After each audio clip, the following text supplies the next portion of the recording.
ചേച്ചി പൊങ്കാലയാണ് മാർച്ച് 13-ന്. ഇത്തവണ പൊങ്കാലയ്ക്ക് പോകുന്നുണ്ടോ? ഇത്തവണ എന്തായാലും പോകുന്നുണ്ട്. എല്ലാ വർഷവും ദേവിയുടെ അനുഗ്രഹത്താൽ എല്ലാ വർഷവും പൊങ്കാലയിടാൻ അമ്മ അനുവദിക്കാറുണ്ട്. ഈ വർഷമുണ്ട്. ഇപ്പം എത്ര വർഷമായി ചേച്ചി പൊങ്കാല ഇടുന്നത്? അപ്പം എറൗണ്ട് ഒരു 30, 35 വർഷത്തോളമാവും. ഞാൻ വളരെ കുഞ്ഞിലെ, അതായത് വെരി ഫസ്റ്റ് പൊങ്കാല, തനി കലത്തിലിടുന്നത് എൻ്റെ 10ാം ക്ലാസ്സിലാണ്. അപ്പം അതിന് തൊട്ട് മുൻപേ അമ്മയുടെയും അമ്മൂമ്മയുടെയൊക്കെ കൈ പിടിച്ച് അവരുടെ പൊങ്കാല കാണാൻ വരുമായിരുന്നു. പക്ഷേ പരീക്ഷയോടനുബന്ധിച്ച് വന്ന 10ാം ക്ലാസ് ആയപ്പോഴത്തേക്ക് അമ്മ പറഞ്ഞു, ഇങ്ങനെ ഒരു തനി കലം നീ ഇട്ട് നോക്കൂ, എന്നിട്ട് നന്നായിട്ട് പ്രാർത്ഥിക്കൂ എന്ന് പറഞ്ഞിട്ട് അങ്ങനെ ഇട്ട് തുടങ്ങിയതാണ്. 15ാമത്തെ വയസ്സിൽ ഇട്ട് തുടങ്ങി. പിന്നെ കുറച്ച് ഇടയ്ക്കൊക്കെ ചില മുടക്കങ്ങളൊക്കെ വരും. ചിലപ്പോൾ അമ്പലത്തിൽ പോകാൻ പറ്റാത്ത സാഹചര്യങ്ങളൊക്കെ, സ്ത്രീ സഹജമായ സാഹചര്യങ്ങൾ ഉണ്ടാവുമല്ലോ. അപ്പം അതുകൊണ്ട് അങ്ങനെയൊക്കെ കുറച്ച് വർഷങ്ങൾ ഇടയ്ക്കൊക്കെ മാറിയിട്ടുണ്ട്. പക്ഷെ എന്നാലും ഒരു 35 വർഷത്തോളം ഇടുകയാണ്. ആറ്റുകാലമ്മയുടെ ഭക്തയാണോ? ആണോ എന്ന് മാത്രം ചോദിക്കില്ല. ആ ഭക്തിക്ക് അതിനൊരു വികാരം തന്നെ വേണം പറയാൻ. എനിക്കെന്നല്ല, എനിക്ക് തോന്നുന്നു ലോകമെമ്പാടുമുള്ള ഭക്തരുടെ ഒരു വികാരമാണ് ആറ്റുകാൽ പൊങ്കാല എന്ന് പറയുന്നത്. അപ്പം അത് അത്രയും വലിയ ഭക്തിയോടുകൂടി എല്ലാ വർഷവും ഈ ഒരു കുംഭമാസത്തിൽ പൂരനാളിൽ നടക്കുന്ന ഈ പൊങ്കാല ഇടാൻ അമ്മ അനുഗ്രഹിക്കുന്നത് തന്നെ ഏതോ ഒരു വലിയൊരു മഹാഭാഗ്യമായിട്ടാണ് ഞാൻ കാണുന്നത്. ഇപ്പം പൊങ്കാല ഇട്ടപ്പോൾ നടന്നൊരാഗ്രഹം, ഏറ്റവും വലിയൊരു ആഗ്രഹം, അതെന്താ? ഓർമ്മയുണ്ടോ ഏതെങ്കിലും ഒരു ആഗ്രഹം? ശരിക്കും അതൊരു തമാശയാണോ എന്ന് ചോദിച്ചാൽ തമാശയായിട്ട് പലർക്കും തോന്നും. പക്ഷേ എനിക്ക് എൻ്റെ ജീവിതത്തിൽ ഉണ്ടായിട്ടുള്ളൊരു വലിയ അനുഭവം എന്ന് വേണമെങ്കിൽ പറയാം. കാരണം 10ൽ തനി കലം ഇടാനായിട്ട് അമ്മ എന്നോട് പറഞ്ഞപ്പോൾ, 10ാം ക്ലാസ് പരീക്ഷ നന്നായിട്ട് പാസ്സാവണം, നീ എന്ത് മനസ്സിൽ വിചാരിച്ചാലും അമ്മയെ അത്രയും ധ്യാനിച്ച് അരി ഇടുമ്പോൾ അത് സാധിക്കും എന്നൊക്കെ നമ്മുടെ അമ്മമ്മമാരൊക്കെ പറയുമല്ലോ.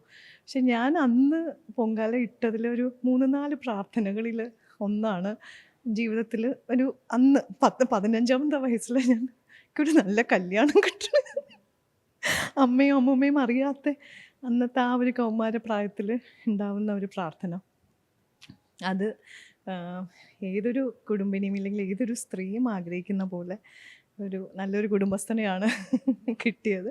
അപ്പോൾ അത് എനിക്ക് പിന്നെ പല പ്രാർത്ഥനകളും നമ്മുടെ കുറേ എന്താ പറയുക, വളരെ ഹൃദയത്തോട് കാത്തു സൂക്ഷിക്കുന്ന കുറേ കാര്യങ്ങളാണല്ലോ. അപ്പം ഞാനിത് വളരെ ഇതായിട്ട് പറയാം. ഞാൻ എപ്പോഴും അത് എൻ്റെ ഹസ്ബൻഡിനോടും ഞാൻ പറയുന്നതാണ്. ഭയങ്കര പ്രാർത്ഥനയിൽ കിട്ടിയ ആളാണ്.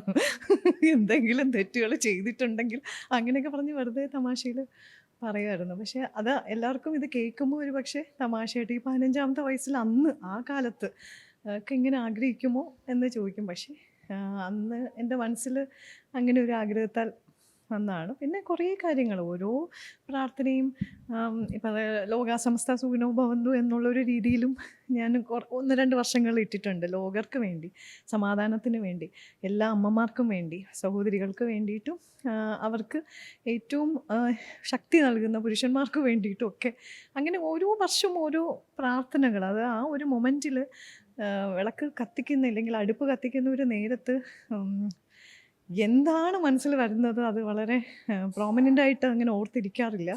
ഒരുപാട് കാര്യങ്ങൾ നമുക്ക് ജീവിതത്തിൽ അങ്ങനെയാണല്ലോ, ഒരുപാട് കാര്യങ്ങൾ സാധിച്ചു തരാനായിട്ടും ഒക്കെ. അങ്ങനെ ഒരു പ്രത്യേക പ്രാർത്ഥനകൾ അങ്ങനെ വരില്ല.